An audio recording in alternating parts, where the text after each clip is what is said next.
Gostaria de convidar para tomar assento à mesa o Procurador de Justiça, Dr. José Galvani Alberton, que presidirá os trabalhos dessa palestra, que tratará do tema Controle Ideal e Controle Possível, Respostas às Demandas Sociais. E para falar sobre o tema, convidamos o professor doutor Juarez Freitas.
Gostaria de chamar o professor doutor Juarez Freitas para que possa falar sobre o tema Controle Ideal e Controle Possível, Respostas às Demandas Sociais.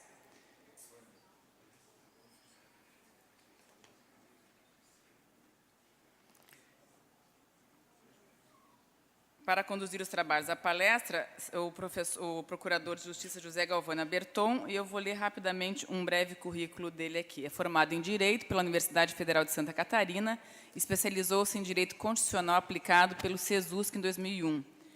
Foi eleito Procurador-Geral de Justiça em abril de 1999 e exerceu 2 mandatos, com término em 2003. Foi membro do Conselho Superior do Ministério Público, tendo concluído seu último mandato em agosto de 2010. Em 2005, tornou-se ouvidor do Ministério Público, cargo que exerceu até o ano seguinte. Publicou os livros Luzes e Sombras, Antologia de Poemas e Solidariedade e Justiça. Passo a palavra, então, ao Procurador de Justiça, José Galvani Alberton, para conduzir os trabalhos dessa mesa. Meu bom dia a todos. Inicialmente, gostaríamos de agradecer a presença de todos e especialmente do nosso ilustre palestrante e convidado, o professor Dr. Juarez Freitas, cujo currículo, sinteticamente apresentado, eu tenho a honra de apresentar, de ler a todos vocês. O Dr. Juarez Freitas é pós-doutorado em Direito pela Universidade de Milano, doutorado em Direito e mestrado em Filosofia. Sua atividade profissional é professor de Direito da Pontifícia Universidade Católica do Rio Grande do Sul, nos cursos de mestrado e doutorado, e da Universidade Federal do Rio Grande do Sul. É presidente do Instituto Brasileiro de Altos Estudos de Direito Público, presidente do Instituto de Direito Administrativo do Rio Grande do Sul, presidente do Conselho Editorial da revista Interesse Público, é advogado, consultor e parecerista. Profissionalmente, é presidente do Instituto Brasileiro de Direito Administrativo e pesquisador associado da Universidade de Oxford e da Universidade de Colômbia. Suas publicações, conhecidas de todos nós, temos em destaque a interpretação sistemática do direito, o controle dos atos administrativos, os princípios fundamentais de sustentabilidade, direito ao futuro, agraciado com a medalha Pontes de Miranda, em 2001, pela Academia Brasileira de Letras Jurídicas. Esta é uma breve síntese né, do currículo do nosso professor. Certamente, se nós fôssemos esgotar aqui a sua biografia, nós teríamos que substituir este espaço da palestra pela leitura da biografia do professor. O professor Juarez deverá falar para nós hoje acerca do controle ideal e do controle possível nas respostas às demandas sociais. Eu acredito que não é preciso dizer mais nada, porque é importante que nós tenhamos a oportunidade de ouvir o professor.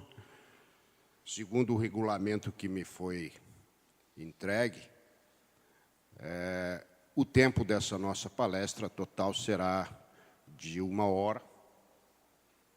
E, ao final, poderão ser formuladas perguntas, assim como também poderão ser formuladas por escrito ao longo da palestra e encaminhadas à mesa, preferencialmente. Então, sem maiores delongas, professor, registrando mais uma vez a honra e a felicidade da sua presença, eu deixo a palavra consigo para nos brindar aí com as suas considerações. Procurador José Galvani Alberton, a quem saúdo.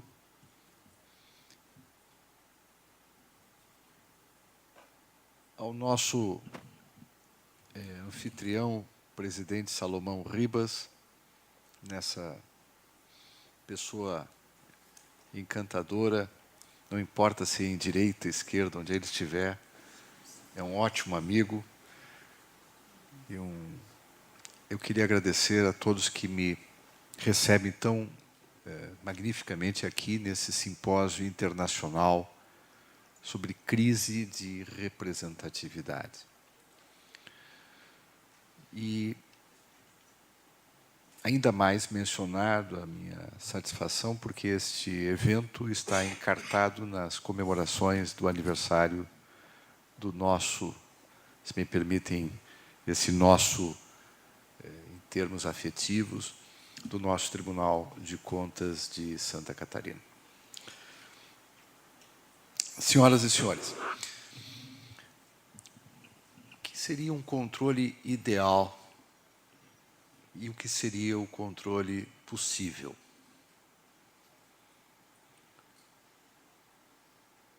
Eu propus uma nova edição de um livro chamado O Controle dos Atos Administrativos, que foi lançado na semana passada no nosso Congresso Brasileiro de Direito Administrativo em Fortaleza.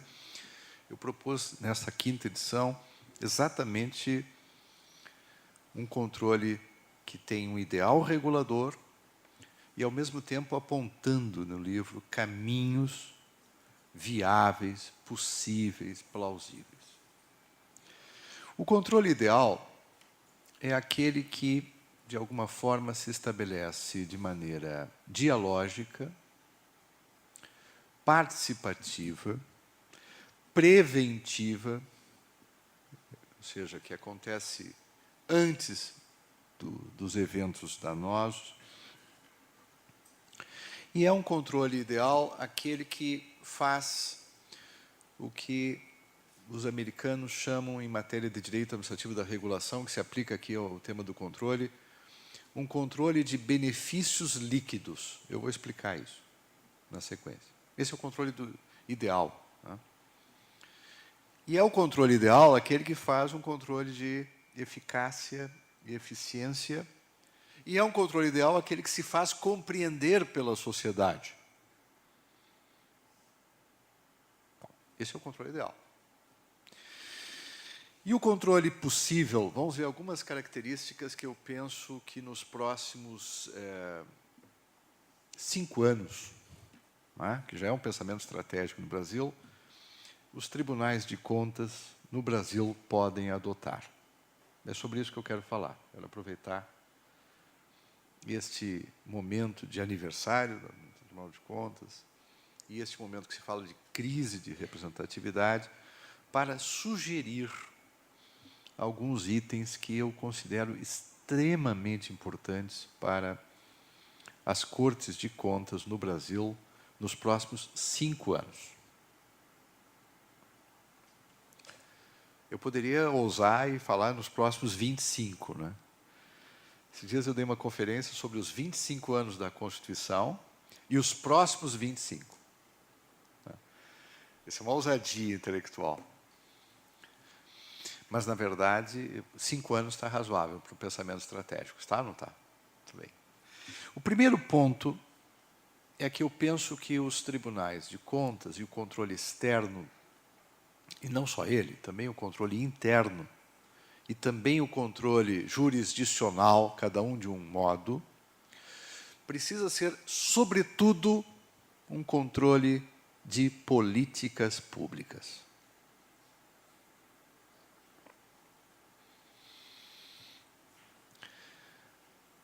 Se nós pararmos para pensar, qual é a imagem que se faz hoje das Cortes de Contas?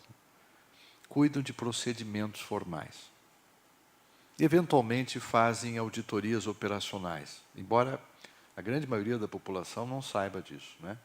Quando falam em auditorias operacionais, mesmo pessoas extremamente graduadas, com mestrado, não sabem da existência de auditorias operacionais. Eu já testei isso. Não sabem da existência de auditorias operacionais. Então, é preciso conquistar essa visibilidade do que é uma auditoria operacional. Mas eu penso que o controle tem que ser um controle de políticas públicas. Explico. Aliás, abri um capítulo na nova edição, o capítulo 11, para tratar do controle das políticas públicas e propondo um novo conceito de políticas públicas. Nós temos obras clássicas em ciência política que não são estudadas, infelizmente, de modo normal, pelo menos, na área do direito. Na área do direito, nós estudamos o conceito de políticas públicas como sendo programas governamentais. É ou não é? E ponto. E já nos contentamos com isso. Esse é um conceito extremamente insuficiente de políticas públicas. Por várias razões. Exclui pelo menos 9 outros atores políticos do processo de formulação e implementação de políticas públicas. Exclui, de certo modo, a própria sociedade desse processo. Exclui o estudo, a reflexão sobre o que são grupos de pressão, legítimos e ilegítimos, e assim por diante. Exclui o movimento de junho. Exclui a opinião pública, portanto, exclui os meios de comunicação.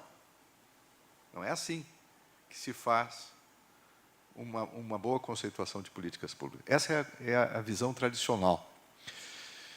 Então, por exemplo, se for apenas um programa governamental, digamos que alguém resolva fazer, por hipótese, não estou pensando em nenhum caso específico, mas que resolva fazer um trem-bala num determinado lugar do Brasil. Ok?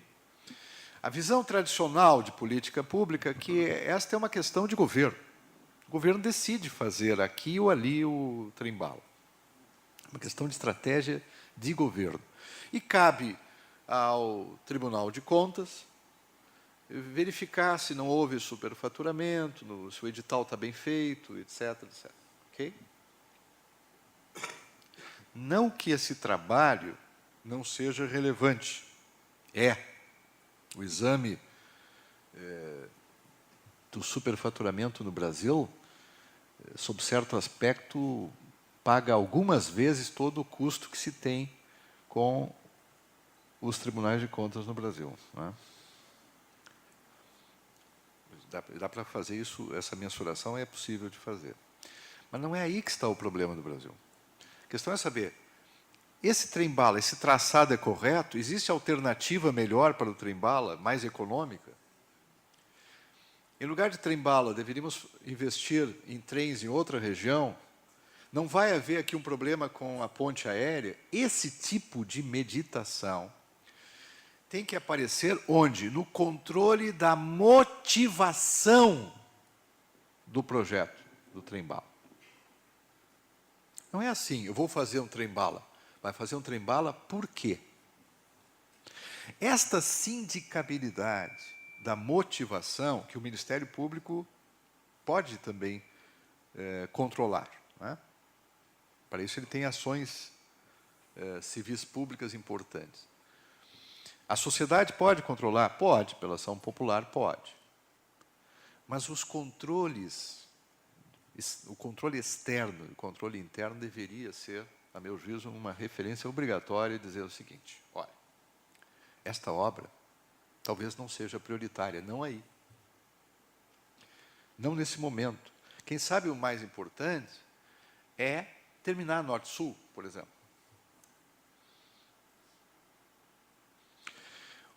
Há um problema. Nós vamos ter que subsidiar esse trem-bala. Só em 2 lugares do mundo o trem-bala dá lucro. Aliás, um deles é na Espanha. E aproveito o registro rápido para saudar os meus colegas espanhóis. É uma honra imensa tê-los aqui.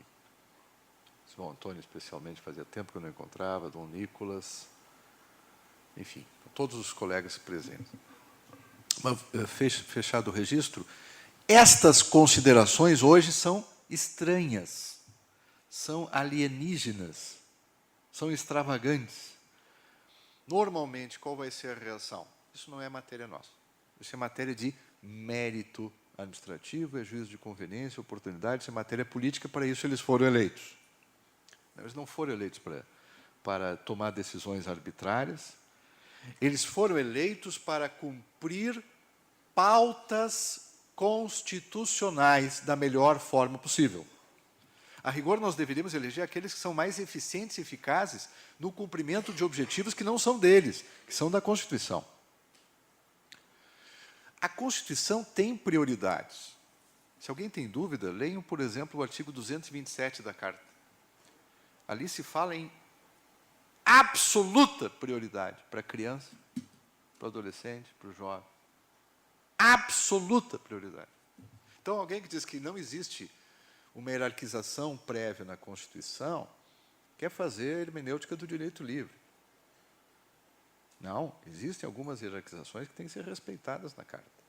No meu entender, por exemplo, entre saúde e livre iniciativa, a Constituição, pelo 196, hierarquizou saúde pública como mais importante.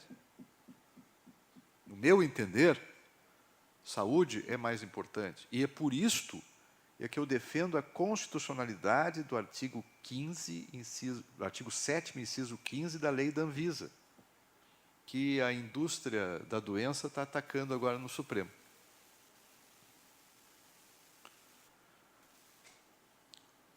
Há hierarquizações prévias na Constituição. Isso é o que eu espero que nos próximos 5 anos o Brasil descubra, não é? Porque nos últimos 25 nós ainda não descobrimos o suficiente. Essa ideia de discricionalidade administrativa no estabelecimento de programas governamentais. Vou dar um segundo exemplo. Esse exemplo é muito comum. Vamos examinar um viaduto. Muito bem, vamos examinar um viaduto. O viaduto se justifica por quê? Porque ele vai combater o congestionamento. Vai dar maior vazão no trânsito, certo? E aí vamos ver, então, o edital do viaduto. Vamos ver se o edital está bem feito, se não há superfaturamento, aquelas coisas todas. Geralmente há superfaturamento, então nós vamos lá dizendo, pare com isso. Tal. É ou não é? O problema é que, às vezes, o viaduto é inútil. Ou então ele só transfere o congestionamento para logo a seguir. E mais, o problema é que esse viaduto não é, às vezes, prioritário. Por quê? Ele é feito numa área urbana na qual não passa transporte coletivo. E intervenções urbanas relevantes para o transporte coletivo não são feitas naquele município. Vamos apanhar essa hipótese. Contraria a Constituição, contraria as prioridades constitucionais e, nesse caso, no meu entender, também contraria a Lei de Mobilidade Urbana, que estabelece a prioridade do transporte coletivo sobre o transporte individual. Prioridade em que sentido? Em sentido de investimentos públicos também.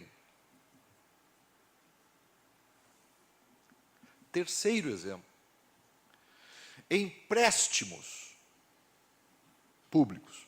Vocês acham que os empréstimos públicos devem ser dados de acordo com programas governamentais livremente, ou os empréstimos públicos devem respeitar prioridades constitucionais?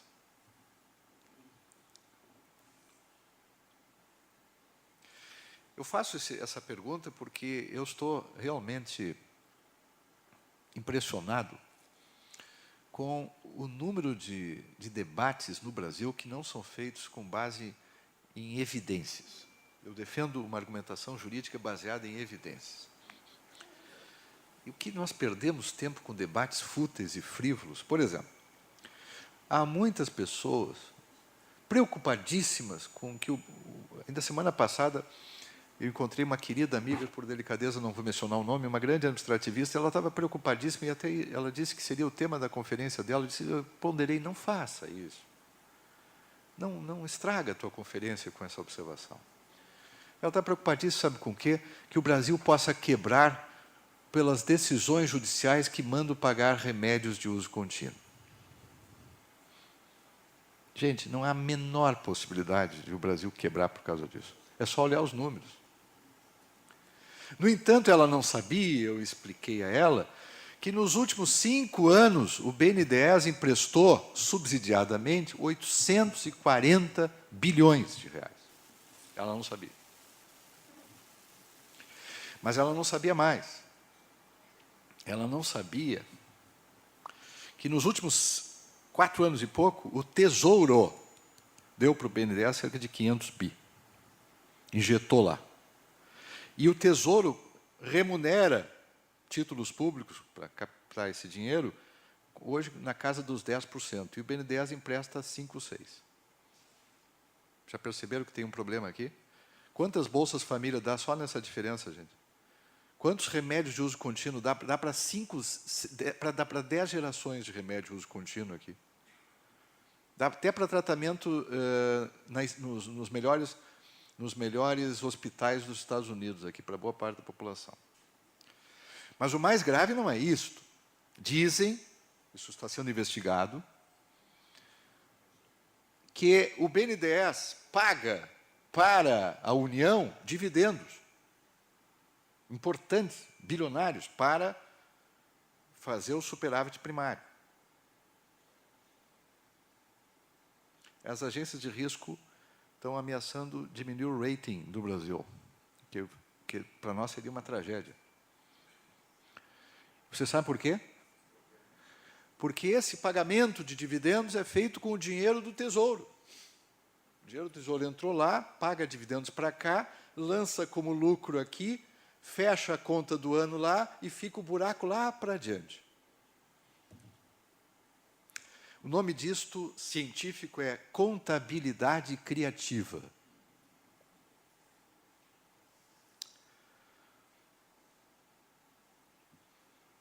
Eu pergunto, o BNDES não tem que respeitar, não só o BNDES, os bancos públicos não têm que respeitar prioridades constitucionais? Uma coisa é fazer investimento anticíclico neo-keynesiano no momento de crise de 2008. Tem que fazer porque enxugou a liquidez no mercado, o BNDES e os bancos públicos tiveram que atuar. Outra coisa é continuar fazendo e onde é que está a sindicabilidade das prioridades? No meu entender, abro o meu voto, o BNDES tem que emprestar visando inovação, infraestrutura, que são investimentos que aumentam a produtividade do Brasil, e pequenos e médios. E nos 2 primeiros pode ser para os grandes também, não há problema, mas fora disso não tem que ter campeão, não tem que ter campeão mundial de frigorífico, nada disso, no meu entender. E por último, eu indago aos senhores se esse tema, eu pergunto, é relevante ou não? E outra coisa, como é que estão esses empréstimos no radar da lei de responsabilidade fiscal? fora do radar. Aí nós temos que deixar que as agências de rating, que erram tanto e que podem nos complicar a vida, porque nós vamos ter que tomar dinheiro lá fora mais caro, nós vamos ter que deixar que as agências de rating rebaixem o Brasil, ou os controles deveriam dizer, preventivamente, isso não está bem. Nós temos aqui programas de Estado que têm de ser respeitados, vamos ter que ter mais austeridade, vamos ter que ter mais cuidado e vamos ter que ter respeito maior à contabilidade criativa e à transparência, porque esse tipo de estratégia não é transparente. Vocês concordam com isso? E, por último, presidente da mesa, para não parecer que o senhor usurpou o cargo do doutor Salomão.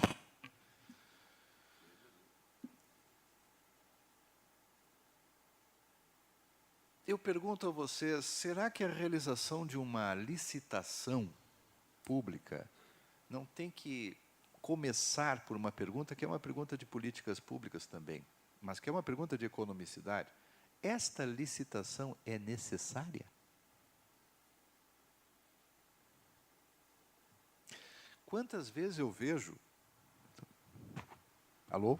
Quantas vezes eu vejo licitações no Brasil desnecessárias? Vocês já viram ou não?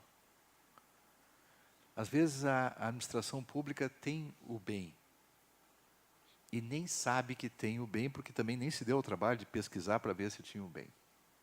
Às vezes tem imóveis ociosos e ela vai lá e busca adquirir novos imóveis. Por exemplo, a União não sabe muito bem qual é o seu patrimônio. Os espanhóis devem estar horrorizados, eu peço desculpas, mas nós estamos entre amigos aqui, e só eu e a televisão na rede mundial aqui, né? Então, estou falando sigilosamente para vocês. E eu lhe pergunto, presidente, o senhor pode responder livremente, pode até me contestar que eu vou respeitar o contraditório. O senhor é homem do Ministério Público. Então, eu vou lhe perguntar, o senhor acha que nós deveríamos deixar fazer uma obra inútil, bilionária, com recursos públicos, ou nós devíamos ter controle se essa gente, isto aí tem outras coisas na frente? Por exemplo, determinados estádios de futebol, que são chocantemente desperdício. O senhor não acha que nós deveríamos ter um mecanismo de controle de detenção, ou nós devemos insistir que as políticas públicas são apenas programas governamentais livres? Quer investir no estádio, mesmo que ele depois da Copa vá ficar ocioso, inútil? Alguns dizem, pode ser inútil, mas pelo menos gerou emprego. Eu já ouvi isso. Pode ser inútil, mas o estádio é sustentável. E eu tenho que ouvir isso. Logo eu, que defendo a sustentabilidade, tenho que ouvir que o estádio é certificado, construído rigorosamente de acordo com as regras internacionais de sustentabilidade. Eu tenho que ouvir isso. Sustentabilidade não é só isso, sustentabilidade não é só a construção, é também a finalidade tem que ser desenvolvimento sustentável. O senhor concorda, presidente? Então, esse tipo de controle que o Brasil não faz e que o movimento de junho de 2013 disse, consciente e inconscientemente, desarrumadamente, que nós tínhamos que começar a fazer nos próximos tempos. E por isso eu defendo o movimento de junho de 2013 como o início de um processo de transformação que vai demorar uns 20, 30 anos, mas de amadurecimento da democracia brasileira. 5% são psicopatas no movimento. Mas esta é a média da população. Segundo as pesquisas médicas, tem lá 5% em qualquer coisa que se faça, exceto nesse auditório. Mas põe a massa ali, vem a questão estatística. Sempre vai ter lá o camarada que... Mas eu fui, eu não fiquei teorizando, eu fui assistir, eu fui examinar em loco os protestos. E eles eram pacíficos e tinham as características do movimento social em rede. Quais são essas características? Manuel Castells é um dos poucos teóricos, porque ele já vinha pesquisando sociedade em rede, que aponta as características do movimento, desse movimento do Occupy Wall Street, e agora também, em parte, se aplica a nós. E essas características ele mapeou muito bem no livro Redes de Indignação e Esperança. Em primeiro lugar, esse movimento que quer isso, no fundo, eu apenas traduzi o que ele quer. Políticas públicas não sejam mais programas governamentais. Mobilidade urbana, a lei de mobilidade urbana já estabeleceu prioridade de transporte coletivo sobre o transporte individual. A Constituição já o tinha feito. O que ele quer, esse movimento, e não sabe muito bem como expressar, e eu estou tentando verbalizar o que eu acho que ele quer, é respeito a políticas públicas como prioridades constitucionais antes de serem programas governamentais. Esse é o meu conceito, na sequência eu vou desenvolver. Mas ele tem as seguintes características. Primeiro, ele não tem partido. Esse é um aspecto saudável da crise de representatividade. É muito bom que não tenha partido. Porque a democracia tem de passar por partido. Onde é que está esta lei da natureza? Não necessariamente. Isso, pelo menos, temos que conceder que não necessariamente. Eu próprio não tenho partido. E, no entanto, modéstia à parte, sou bastante politizado. Uma coisa é a hora do voto, porque nós somos obrigados a votar em quem tem partido no nosso regime, não há candidatura avulsa. Mas por quê? Então, esse movimento não quer ter partido, majoritariamente. Eu estou falando daqueles que estão em rede. Segundo, este movimento é horizontal. Não quer ter liderança alfa, liderança tradicional, liderança oligárquica. Logo, logo já apareceram alguns querendo assumir esse papel, ok? E aí o povo se retirou das ruas. E está na rede, ele não está fora, não está passivo. Esse é outro mito que tem que desaparecer. Só quem não conhece a nova geração acha que a nova geração é alienada e passiva. A rede é vibrante.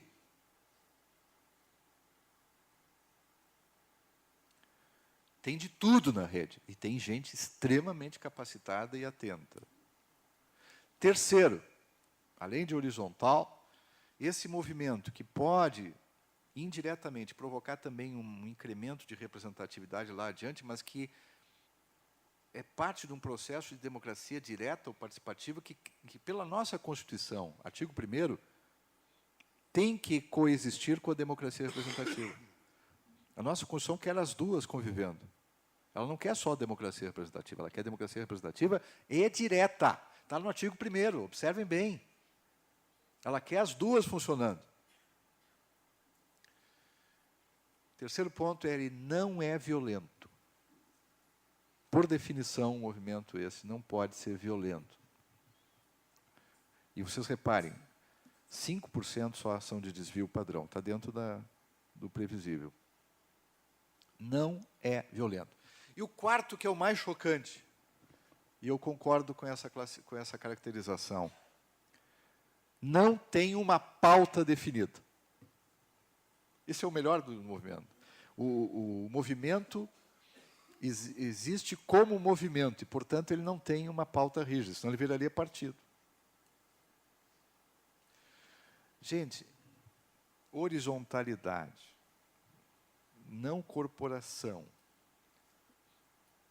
rejeição à política tradicional, movimento em rede. Falta uma característica importante. Ele é local e universal ao mesmo tempo. Há características comuns entre o Occupy Wall Street e o nosso movimento de junho. Agora, isso é o início do processo de estudo desse fenômeno. O que ele tem de positivo é que ele chama a atenção para que nos próximos 5 anos os tribunais de contas, agora sim, conselheiro Salomão Ribas, novamente saudando-o, agora de corpo presente, e é a primeira vez que em público eu estou diante do senhor já na condição de doutor. Meus parabéns, viu? Parabéns, foi um belo exemplo para todos. Parabéns. Merecidamente, nos orgulhou lá, eu soube hoje no meu serviço de inteligência que fez uma bela participação na Espanha. Foi a primeira coisa que eu perguntei para os amigos espanhóis. Como é que foi o Salomão? Né?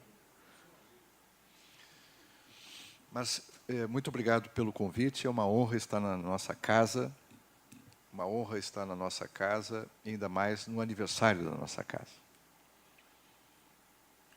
Fechado parênteses, voltando então, senhor presidente, eu penso que nos próximos 5 anos nós deveríamos apanhar o que vem de positivo aí. Olha, vamos mudar o conceito de políticas públicas. Essa ideia de políticas públicas, todos nós no direito examinamos, que não é a mesma da ciência política, não é a mesma do Laszlo, não é a mesma do Thomas Dye, não é a mesma de vários cientistas políticos importantes, mas nós no direito nos contentamos com a ideia de políticas públicas, são programas governamentais adotados pelo governante, livremente, não está errado, mas é incompleto. Políticas públicas são, número 1, e o que eu digo no capítulo 11 do livro, que eu espero esteja na biblioteca, em breve, aí, conselheiro Salomão, porque estou fazendo uma propaganda danada dele aqui, espero que todos leiam. São programas de Estado, mais do que de governo. Primeiro ponto.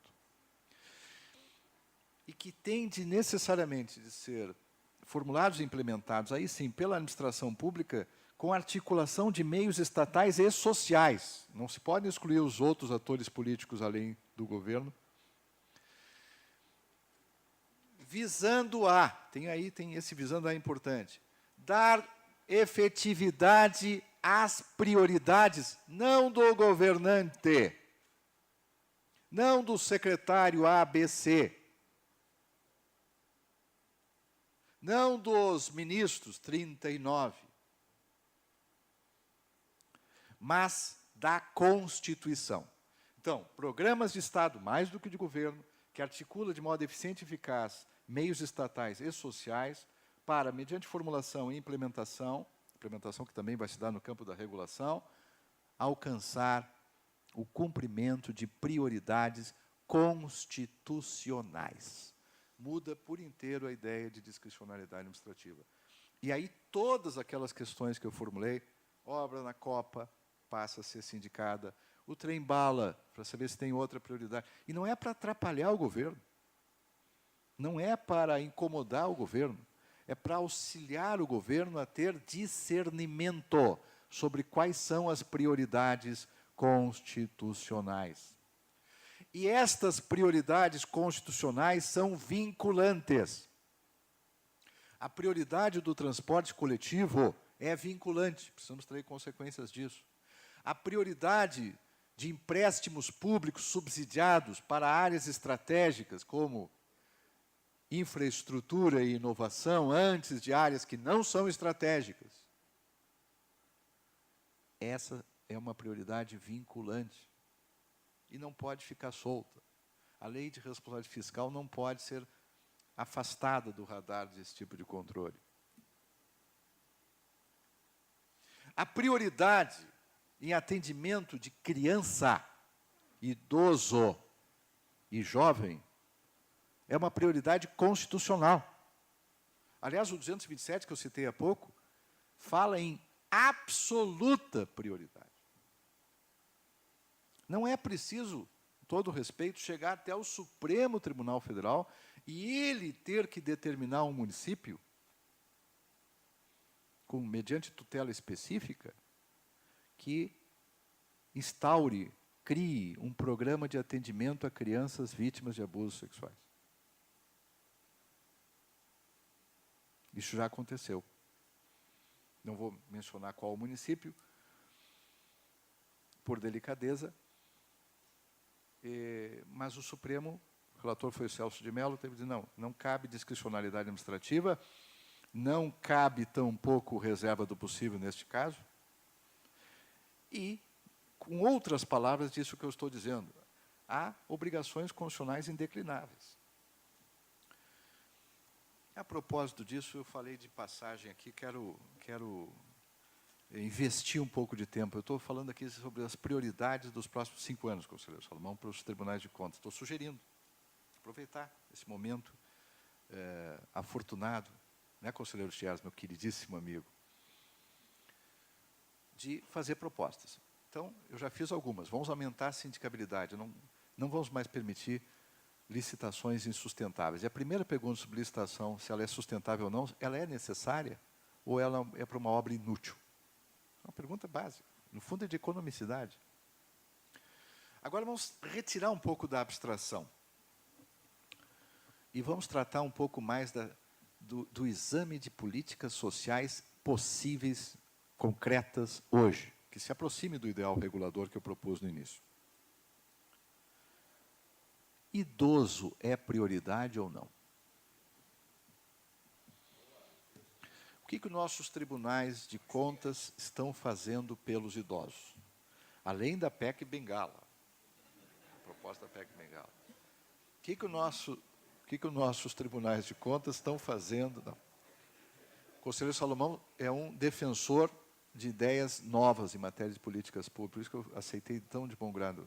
Eu acho que nós temos que começar a fazer controle, auditorias operacionais, inclusive, para saber o que as nossas cidades estão fazendo pelos idosos. Vocês vão dizer, isso não é um problema urgente. O problema urgente é saneamento. Saneamento é urgente, é prioridade constitucional. E outra coisa, R$1 em saneamento dá 4 menos em saúde, tudo certo. Mas eu vou provar que também esse cálculo funciona para idosos, gente. Gente, se alguém acha que não é urgente, eu vou dar alguns números impactantes. Não sobre idoso, alguém que esteja na minha faixa, 50 anos, pré-idoso. Mas ainda falta muito, tecnicamente. Até porque nós vamos mudar isso para 85. Eu li um professor de Harvard que é especialista em... Eu fui a Harvard agora para conversar com os professores de direito, mas é claro que o meu campo, o meu espectro de interesses é enorme, né? Um especialista em longevidade. E ele diz, já nasceu quem vai viver 150 anos.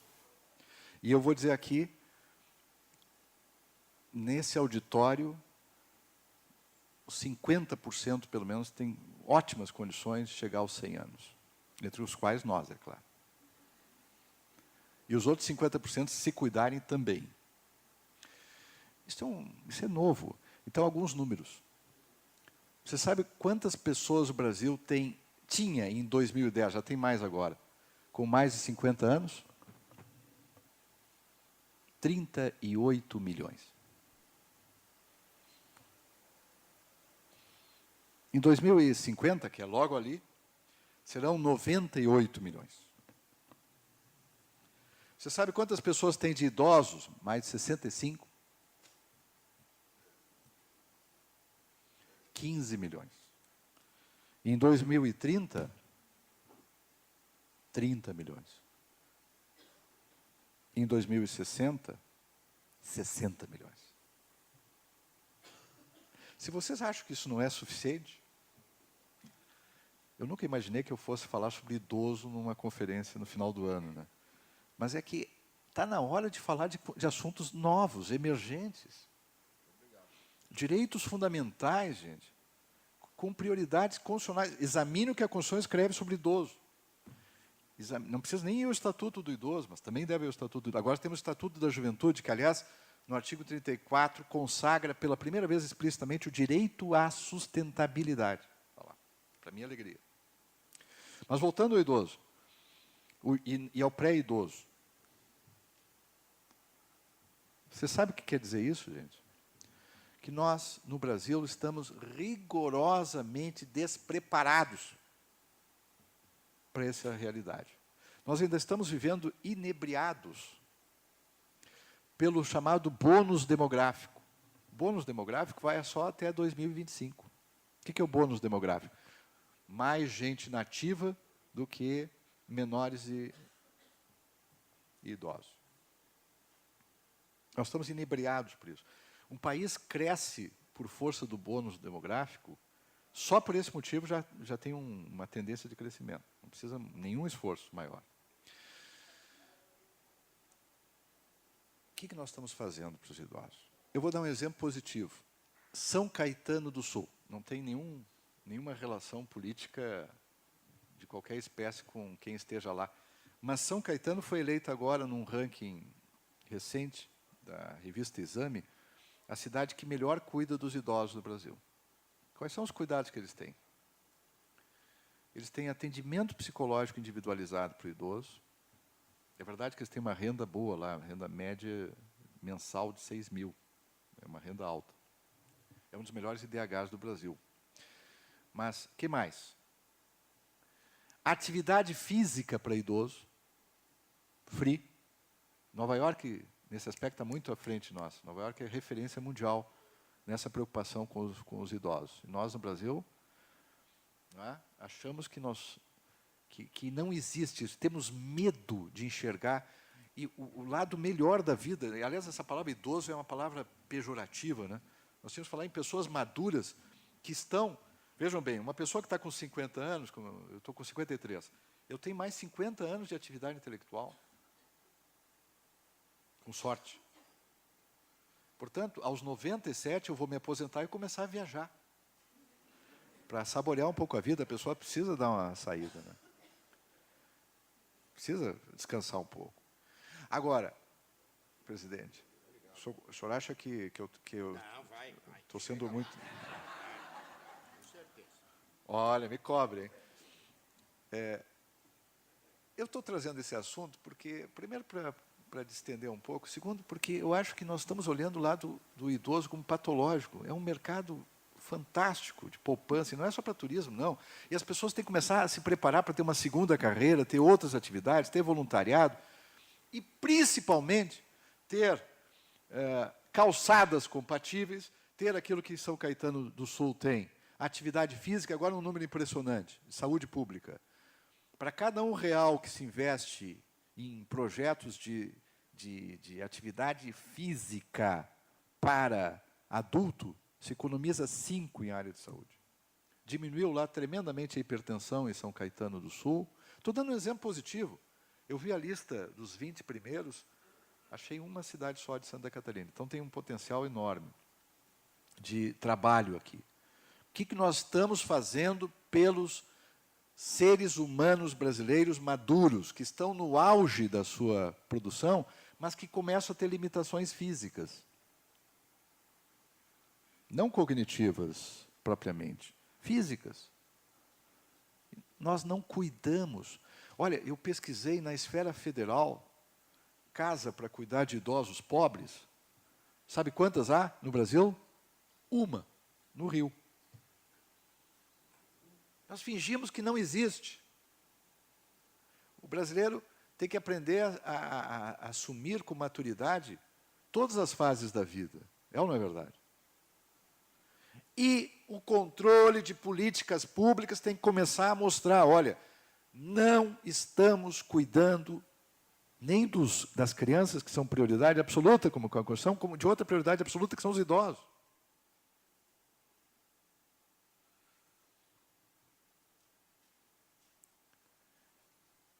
Isto é imperdoável. E nós podemos assumir essas bandeiras propositivamente.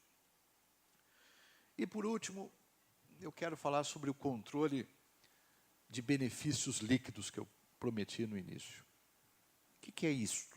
Controle de benefícios líquidos. Então, fica esse chamamento. Nos próximos 5 anos, vamos fazer uma campanha aí de verificar como é que está como é que está o tratamento nas nossas cidades do idoso? Quais são as políticas públicas estão respeitando essa prioridade constitucional? É um exercício. Bom, antes de falar sobre benefícios líquidos, mais uma observação. Eu quero fazer 2 registros que, por favor, não tomem como coisa de bairrista, porque eu não sou. Mas são justiça ao Tribunal de Contas do Rio Grande do Sul. Nós fizemos uma audiência pública memorável. Tive a ocasião até de fazer a conferência de abertura, a convite do presidente Miola, sobre o direito fundamental à educação e os tribunais de contas. Como é que se faz para exigir o Supremo Tribunal já determina, né, a exigência da matrícula, até em creche. Determina, não pede, determina.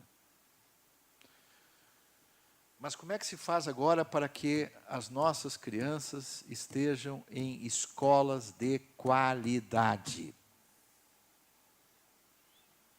Eu estive agora, semana passada, em Ceará, para fazer uma conferência no nosso congresso de Direito Administrativo, e vi uma experiência lá em Sobral. Experiência premiada. Dá para fazer. E dá para fazer desde que haja continuidade da política pública e fiscalização, monitoramento por parte dos controles. O que eles fizeram? Diretor de escola escolhido entre competentes. Aliás, eu defendo mais, deveriam ser gestores. Currículo único. Uma reunião mensal de capacitação dos professores. E eles alcançaram marcas impressionantes de performance nos exames nacionais. Eu pergunto, será que nós não podemos fazer o mesmo em todo o país?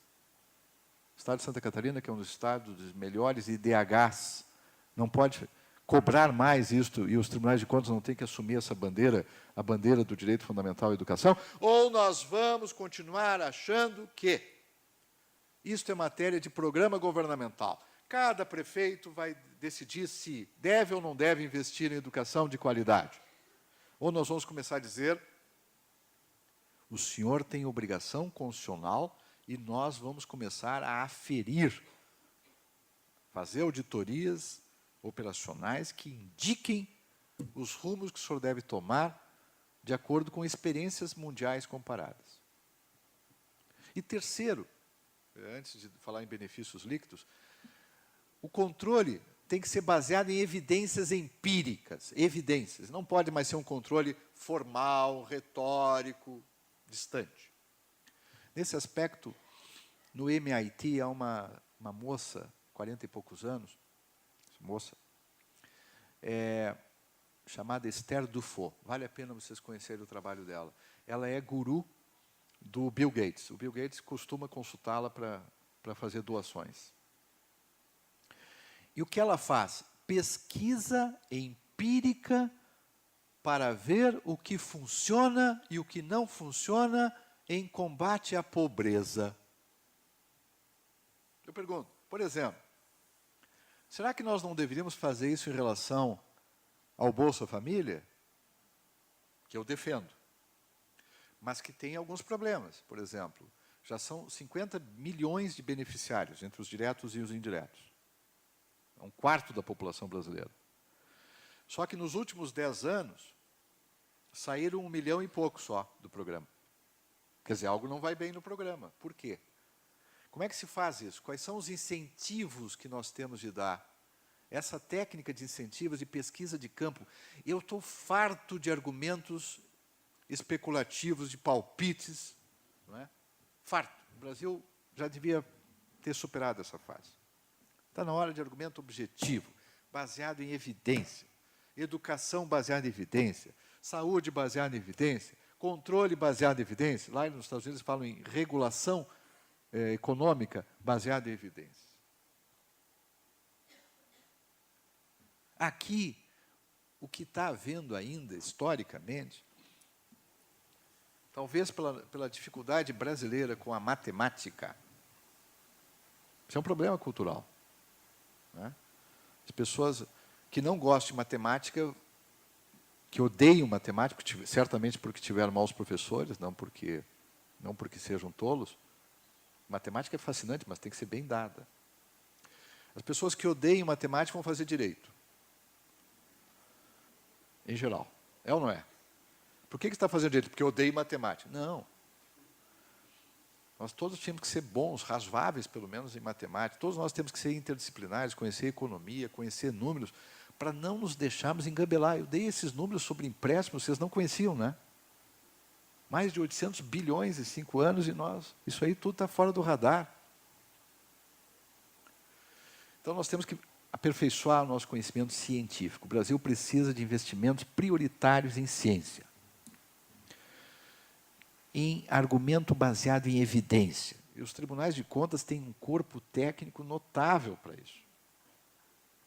Os conselheiros precisam dar ouvidos a esse corpo técnico e dar liberdade para que eles façam as suas pesquisas e tragam evidências. Incentivar isso. Agora eu fiquei sabendo que nós temos um pós-graduação já oficial, não é isso? Parabéns ao nosso tribunal. O que é, então, para encerrar, controle de benefício líquido? Parece nome daquele sociólogo, livros daquele sociólogo, O Amor Líquido, né, do Bauman. Não, não é. Controle de net benefits. Net benefits. Em Harvard, por exemplo, todo o direito administrativo é baseado nisso, na tentativa de encontrar benefícios líquidos. O que é isso? Antes de tomar cada decisão, nós temos que ver os custos diretos e indiretos, e os indiretos incluem as chamadas externalidades negativas, e cotejar com os benefícios diretos e indiretos. Só se os benefícios diretos e indiretos forem superiores é que aquela ação é juridicamente aceitável. Agora, cuidado. Até foi uma observação crítica que eu fiz em Harvard agora. Nós temos só cuidar para não cair no utilitarismo. Existem questões que não são utilitárias, que são importantes. Ambiente, por exemplo, é importante por considerações não econômicas. Mas os melhores livros deles, por exemplo, o livro de Direito Administrativo, melhor nos Estados Unidos hoje, é organizado pelo Cass Sunstein e pelo Stephen Breyer, que, aliás, é juiz da Suprema Corte. E eles têm lá, é bem verdade que não muito desenvolvido, mas eles têm lá também justificativas não econômicas para a regulação. A mesma coisa com relação ao controle em geral. O Brasil, por exemplo, quando nós vamos contratar uma obra pública, nós muitas vezes não examinamos, foi isso que eu tentei dizer, benefícios líquidos, muito menos benefícios líquidos de longo prazo. É ou não é? Por exemplo, uma coisa bem elementar, um erro bem elementar do Brasil. Nós precisamos consertar o mais cedo possível. Quando nós contratamos uma obra, nós temos uma fixação mórbida no menor preço. Nada contra o menor preço, mas tudo contra se ele for fruto da miopia temporal. Por quê? Porque o menor preço para a construção de uma obra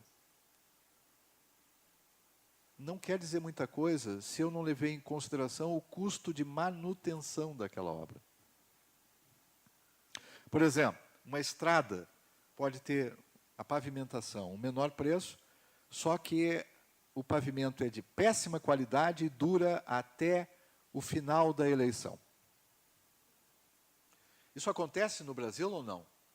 Que os espanhóis não nos ouçam, mas nossos irmãos nos perdoem, mas acontece com uma frequência inaudita.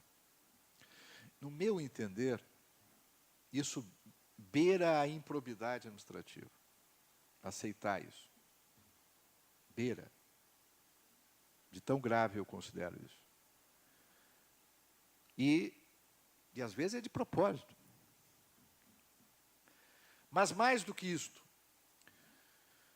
há providências de benefício líquido que são fundamentais. Agora há pouco o meu colega antecessor fez uma bela explanação, mas ele disse que o Estado não deve produzir riquezas. E eu discordo. Eu discordo totalmente dessa frase. Não é só o mercado que tem que produzir riqueza, não. O Estado tem que ser indutor. O Estado tem que fomentar. E, ao induzir, por exemplo, nós podemos, com a incorporação de critérios de sustentabilidade para as licitações públicas, incorporação esta que é obrigatória. E é obrigatória em mais de um diploma, inclusive na própria lei de licitações, artigo 3º. Nós podemos mudar o modo de produção e de consumo do Brasil. Isso é pouco ou é muito? O aquecimento da água nas nossas casas e nos nossos prédios, pelo menos nos prédios públicos, mas também no projeto Minha Casa Minha Vida, necessariamente tem que ser solar. Exame de benefício líquido, obrigatório. E aí vem, então, a segunda observação, sem caráter bairrista, que eu gostaria muito de propor ao conselheiro Salomão Ribas, para consagrar, agora já doutor, para consagrar a sua gestão, que faça, conselheiro, uma resolução melhor do que a do Rio Grande do Sul, tornando ainda mais abrangente a obrigatoriedade das licitações sustentáveis. O senhor que deu a ideia lá para o Rio Grande do Sul, pois agora tem o dever de superá-la. Vocês conhecem a resolução do Rio Grande do Sul, que tornou obrigatórias as licitações do próprio tribunal serem sustentáveis? É um belo exemplo. Pioneiro exemplo do nosso grande conselheiro Miola e do tribunal como um todo. O senhor promete que vai superar esse exemplo? Está lançado o repto aí, no aniversário da Corte. Eu espero ter uma resolução, porque eu tenho feito uma propaganda no Brasil inteiro, não me custa nada incorporar e dizer, olha, o Tribunal de Santa Catarina foi além. E o conselheiro Tchers, sem querer constrangê-lo publicamente, o senhor promete que vai fazer algo melhor ainda do que o conselheiro Salomão? Aí está. Por que isso, gente? Gente, a Alemanha,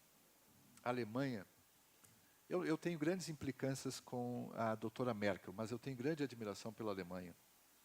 A Alemanha já tem hoje 5 milhões de prédios que são micro-usinas e podem vender o excedente de energia para a rede.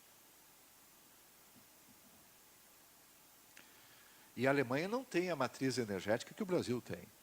Nós temos uma matriz energética excepcional.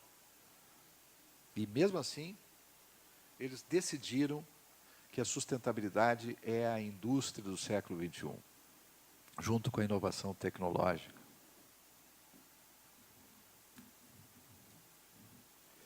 A energia eólica no Brasil começa a deslanchar, mas nós precisamos incentivá-la.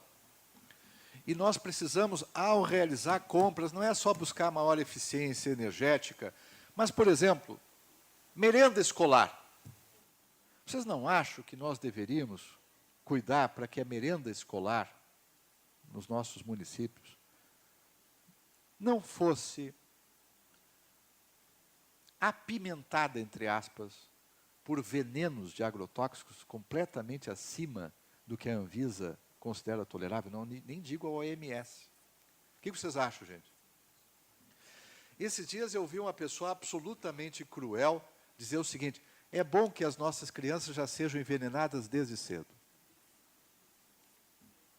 Eu quero dizer que a medicina não corrobora esta orientação perversa. E, para encerrar, então, o controle de benefícios líquidos nos próximos 5 anos é o controle de políticas públicas entendidas como programas de Estado, não mais apenas de governo. Então, os tribunais de contas têm que ser mais protagonistas, sim. Direito à educação, nós podemos fazer muito mais. Fazer audiências públicas, mobilizar, cobrar qualidade, falar de grandes autores como James Heckman, que defende que desde cedo, olha, não pode demorar muito, tem que ser até os 4 anos de idade, nós já temos que desenvolver habilidades cognitivas e não cognitivas de caráter. Há estudos mostrando isso. Direito à saúde, nós temos que mostrar que há recursos para, pelo menos para a saúde fundamental. Idoso, acabar com o estigma do idoso, quem sabe chamar as pessoas idosas de maduras e não de idosos, pudesse ser um progresso, mas melhor idade eu acho horrível. Eu acho que a expressão melhor idade já é meio um prêmio de consolação. Assim.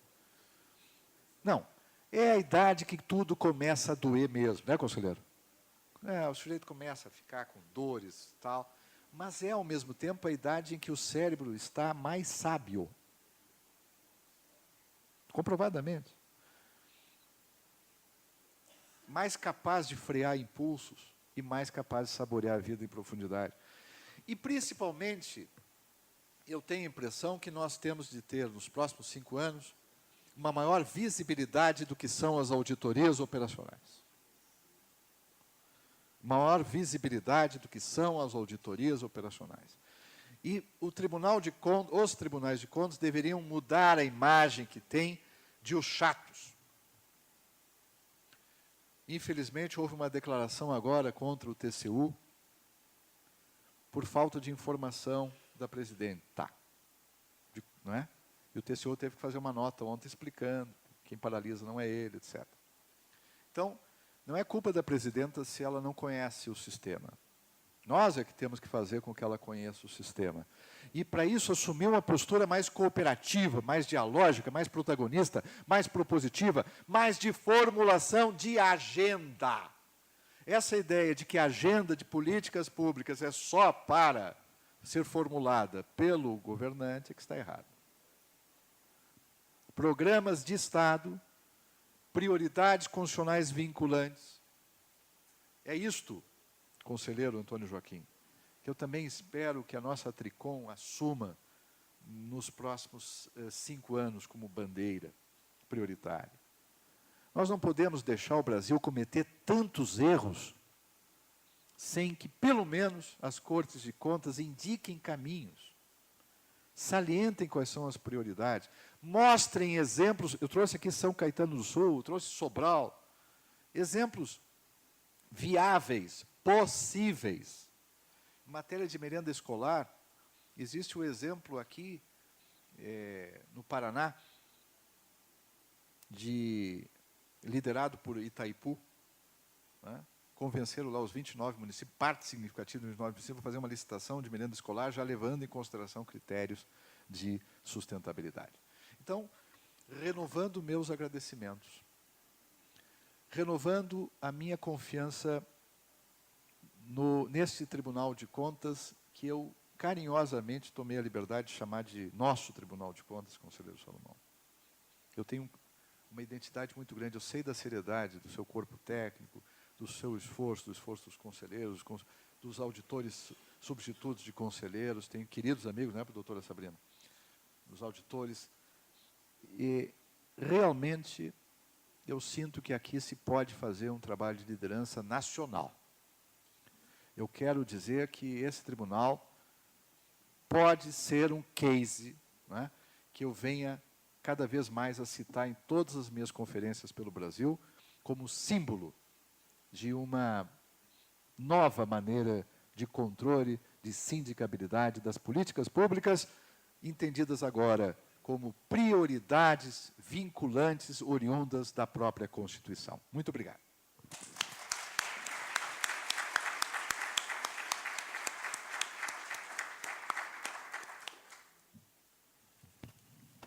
Nós queremos, antes de tudo, agradecer as brilhantes palavras, a aula magnífica de sabedoria, e eu quero enfatizar isso, de sabedoria, não foi apenas conhecimento que nos trouxe o professor Juarez, foi sabedoria, porque ele agregou aquilo que já está escrito em algum lugar, ele realmente criou um novo paradigma de controle e propôs, lançou ao desafio da nossa Corte de Contas e de todos nós, eu como representante do Ministério Público, assimilei também o recado e realmente nós temos que nos entusiasmar diante de propostas como essa, quando as instituições tendem a sair do seu papel formal, professor, para assumir uma pauta efetiva de resultados em favor da sociedade. Então, eu me sinto gratificado, enriquecido com a sua manifestação. Vou levá-la com muita honra, muita alegria para os meus pares do Ministério Público, tentar reproduzir os seus conselhos, estimulá-los a partir deles. Lamentavelmente, por orientação da direção deste evento, nós não poderemos abrir espaço para perguntas. Mas acredito que o professor...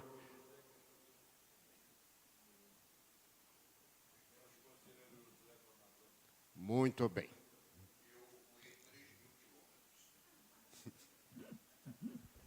Em busca do conhecimento e do assassinato de saudades. Meu pai nasceu em Itajaí em 1910. Eu vejo que a salutar disputa entre os vizinhos continua. Ora, Santa Catarina, quem parabenizo pelo seu tribunal, e a Salomão por hierarquia da sabedoria, o Josué, mais uma vez, é vosso subordinado. Eu quero dizer-vos que eu não vou usar esgrimar. Meu florete não aguentaria o seu. Apenas uma dúvida ou discordância. Vossa Excelência buscou a essência da Constituição brasileira, ela emana do povo. Muitas das culpas são nossas, algumas confessas, felizes os que confessam seus erros, porque os corrigem. Eu estive a pensar que a minha veia de comunicador, e eu estou fazendo 50 anos de rádio, quase te pego em Salomão, que às vezes a culpa é nossa. Alguém disse para o povo, ou até para um universitário, o que é auditoria operacionalizada? Operacional? Não. Nós complicamos, ora na linguagem do direito, ora no economês, ora, enfim, numa linguagem que não é acesso de todos.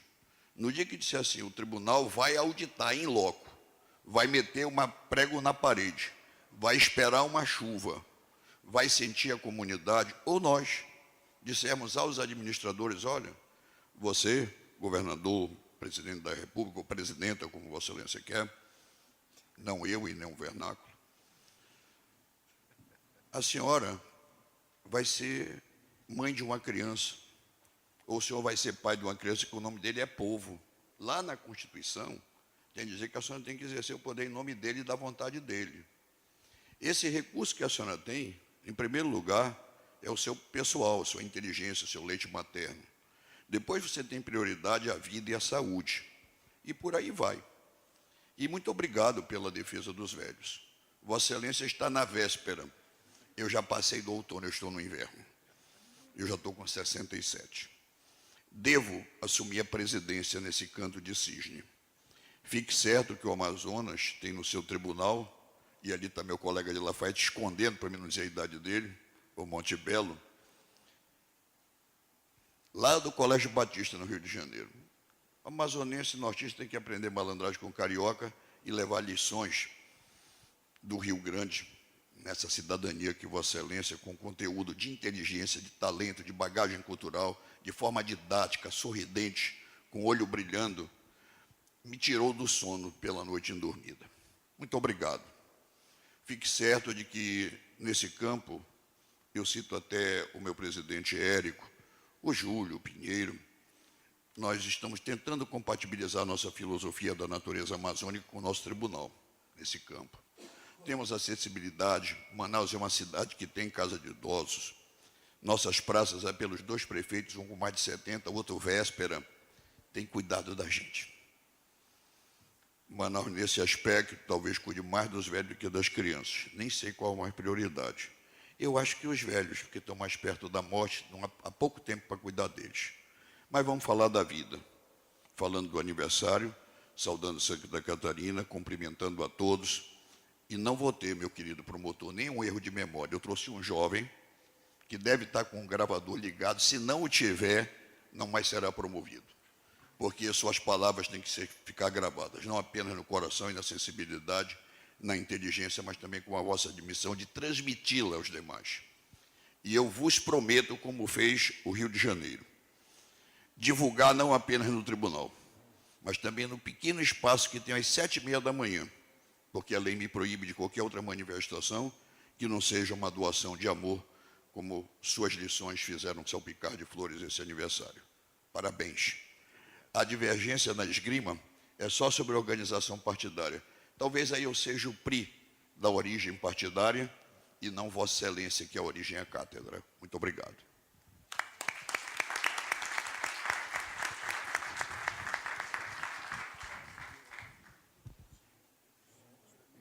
Eu gostaria de agradecer as amáveis, gentis e tão belas palavras. Isso me ajuda, na verdade, não houve divergência, houve embargos declaratórios. Eu não sou contra a democracia representativa, é claro, né? Nós precisamos ter partidos, mas dizer que a democracia só se exerce por partidos é que me parece um equívoco inconstitucional, né? Também com partidos. Muito obrigado, conselheiro.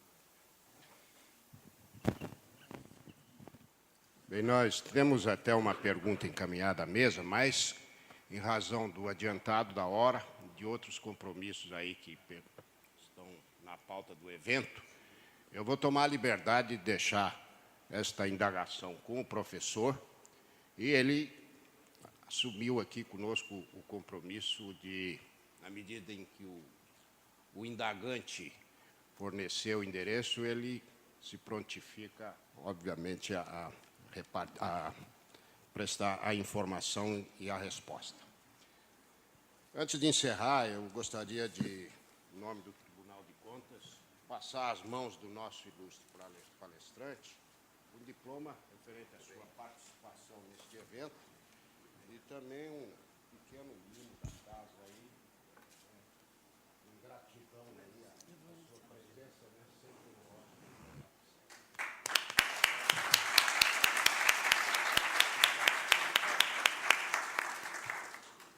Eu gostaria agora de convidar o conselheiro Luiz Roberto Herbst para fazer a entrega do certificado ao presidente da mesa, o procurador José Alberton.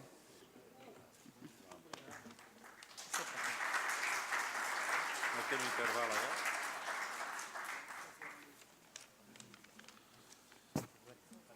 Antes do intervalo que vamos fazer, eu desejo dizer também ao meu querido amigo, professor Dr. Juarez Freitas, como disse ao Pondé, que fiquei muito sensibilizado com a sua disposição de vir a Santa Catarina, ele que tem uma agenda sempre cheia, e que bom que é assim, e que fica conosco poucos momentos, porque já obrigatoriamente se desloca para uma outra palestra em algum outro ponto do país. Mas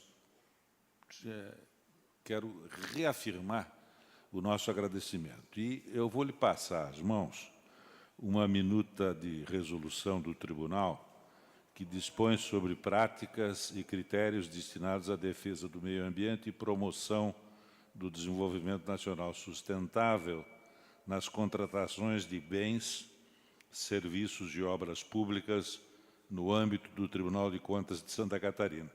Eu gostaria de receber as suas críticas e sugestões.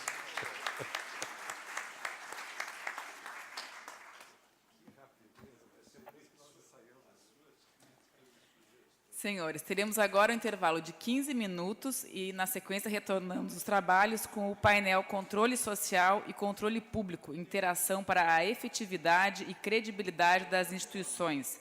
Neste painel, a participação da doutora Maria Cruz Dias será em espanhol, com a tradução simultânea para o português. Na entrada deste auditório, aqueles que desejarem podem pegar os receptores e headphones para acompanharem a palestra. Até breve.